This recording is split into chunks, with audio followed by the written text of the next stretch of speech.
Udalguri Jilla UN Academy Exam Board really deserves appreciation. बिथांमोनहा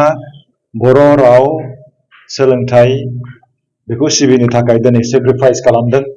फरायसाफोरखौ थुलुंगा होनो थाखाय दिनै बेयाव मोनसे मोजांथार हाबाफारि बिथांमोनहा क्रिएट खालामदों एप्रिशिएट आं खालामो आरो बेखौनो नांगौ थारैनो मोनसे मोजां थासारि नैबे बेलायाव आङो फरायसाफोरखौ थुलुंगा होनानै मोजां मोनदों आङो बुंदों फरायसाफोरखौ दिनैनि जोंनि गोनांथार मोनसे आयदायानो जाहैबाय थेरापि जोंनि बडि आरो माइन्डखौ जोङो हेल्दि लाखिनांगौ बेनि थाखाय जोङो थेरापि होनांगौ जोंनि बडिखौ जों जुदि हेल्दि लाखिनोब्ला साफ्रोमबो फरायसाफ्रा फास्ट फुडनिफ्राय गोजानाव थानांगोन कोल्ड ड्रिंक्सनिफ्राय गोजानाव थानांगोन दखानदारिफ्रा आंखौ गाज्रि मोननो हागौ नाथाय जोङो गोजानाव थानांगोन अब्लासो जोङो हेल्थखौ जोङो इनभेस्ट खालामनो हागोन आरो जोङो हेल्थ आरो इडुकेसनखौ जों जिहेतु इनभेस्ट खालामनांगोन बेनिखायनो योगा जों खालामनांगोन अब्ला जोंनि देहाया थिग थागोन जोंनि माइन्डनि थाखाय जोङो थेरापि होनो थाखाय जोङो फुंनि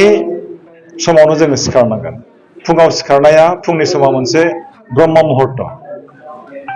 फुङाव सिखारनाया मोनसे थेरापि माइन्डनि मोनसे थेरापि मेडिटेशन खालामनांगोन बे मोनसे थेरापि इसोर सिबिनांगोन बे मोनसे थेरापि लेखा फरायनांगोन बे मोनसे थेरापि दा जोङो जोंनि हेल्थ आरो माइन्ड बेखौ जोङो मोजाङै लाखिनो हायोब्ला मोनफ्रोम खामानिखौ जोङो मावनो हागोन दिनै जोंनि मानसिफ्रा बैसो जायोब्ला भुगिनांगौ जायो मानो भुगिनांगौ जायो बै फरायसा समावनो देहाखौ इनभेस्ट खालामबोआखै बेनि थाखायनो भुगिनांगौ जायो दा जोङो सांग्रां जानांगोन दिनै पपुलेसन बारा जाबाय जिहेतु जानाय लोंनाय प्रडाक्शनफ्राबो मुलि होनानै प्रडाक्शनफोरखौ बारा खालामनो गोनां जाबाय नाथाय जोङो सांग्रां जानांगोन बबेखौ जानांगौ माबायदि जानांगौ बेखौ जोङो सांग्रां जानांगोन फरायसाफोरखौ आङो बुंदों हानायमानि मोजां मोजां फिथाइ सामथाइखौ जानांगौ दै लोंनांगौ बेबो दै गुदुं लोंनांगौ आरो हानायमानि गेसाव गोफोनखौ गारनांगौ अपेन जायगायाव मोननाय फास्ट फुडफोरखौ कमप्लिट 100% गारनांगौ अब्लासो जों देहाखौ जों इनभेस्ट खालामनो हागोन आरो बेनिफ्राय माखासे थेरापि दं जोंनियाव आखाइ खबनाय बे मोनसे थेरापि मेथाइ खननाय बे मोनसे थेरापि खन्थाइ आवरायनाय खन्थाइ लिरनाय बे मोनसे थेरापि आरो आथिं हेबनानै गाहायाव जिरायनानै ओंखाम जानाय मोनसे थेरापि बेखौ जोंनो गोदोनिफ्रायनो आबै आबौआ जोंनो फोरोंलांदों आरो जोंनि बर' हारिया ओरैबायदि मोनसे धोनि हारिमु गोनां जेरावनाखि जोंहा बर'हा मोनसे आयुर्वेदिक ट्रिटमेन्ट दङ बैसागुआव जों गोखा गोखै जायो बेबो मोनसे ट्रिटमेन्ट बेबो मोनसे थेरापि जोंनि देहाखौ मोजाङै लाखिनायनि थाखाय दा जोङो दिनै बुंगोन जों गोरों गोराफ्रा फरायसाफोरनि गेजेराव मोनसे रिभलिउसन लाबोनो थाखाय जोङो मुभमेन्ट खालामदों चेन्ज लाबोनो थाखाय जों मुभमेन्ट खालामदों जोंनि फरायसा समाजाव नुजाथिनाय सुइसाइड बे थानो मोना ड्राग एडिक्शन जानाय बेफोर थानो मोना दिनै बुहुमनि खना खनला बा जोंनि भारतनि खना खनला माखासे ओरैबायदि साक्सेस स्टरि दङ खायफा हिन्जावसाफ्रा खेबथाम गाहाम UPSC पास जानानै 4th टाइमाव बिथाङा पास जानानै सासे IAS अफिसार जानाया बे सिमांनि बाथ्रा नङा सल'नि बाथ्रा नङा जोंनि आसामावबो दङ जोंनि बर' सिख्लाफोरा सेंग्राफोरा दङ खेबथाम गाहाम APSC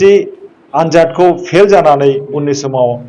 ACS अफिसार जानाय बेफोर मोनसे साक्सेस स्टरि बेखौ जों सोलोंनांगौ आरो फरायसाफोरखौ जोबनायाव आङो बुंगोन जे जोंनि माइन्ड बेखौ नेगेटिभनि डास्टबिन खालामनाङा जोंनि माइन्डखौ ओरैबायदि मोनसे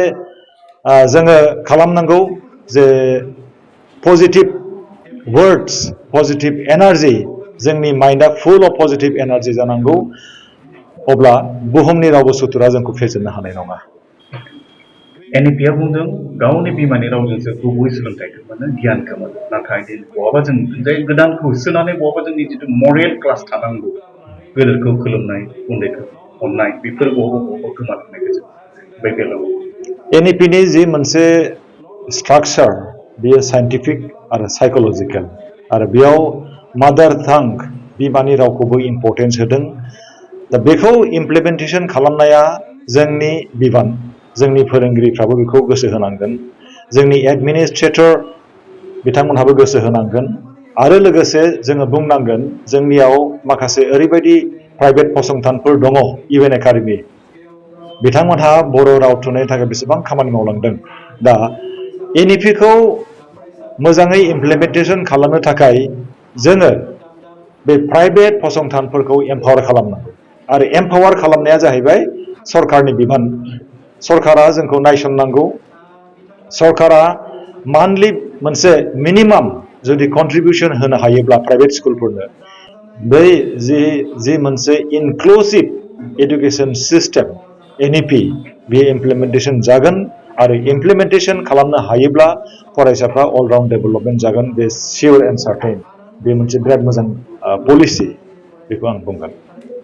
अब्लाबो जों नुबाय जे जेसेबांखिनि माने आखु दानायनि बेलायाव जे जों सिगाङाव चरित्रपात मोनसे सोलोंथाइ बिजाबफोरखौ जों मोनो जायनि थाखाय बेयाव गेदेर गेदेर सुबुंफोरनि जिउ जारिमिनखौ फरायनानै मोनसे आखुनि बागै एसे गेदेरनि बागै मानिनाय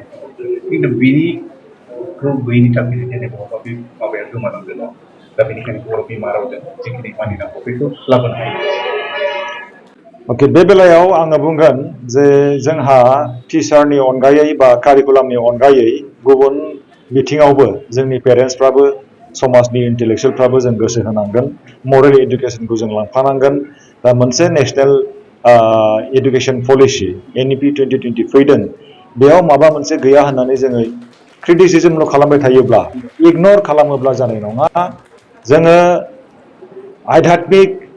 मरेल बेफोर इडुकेसनखौ जोङो होलांनांगोन आरो बेखौ जोङो न'आवनो जों होनांगोन आरो जोङो मिथिगौ पेरेन्टस आर दा फार्स्ट टिचार अब्ला जोङो बै कारिकुलामाव मा दङ बेखौल' जोङो होसो होसो जुदि एकाडेमिक लाइनावल' जों गोसो होयोब्ला बे जानाय नङा आरो जुदि जोंनि भारतनि बा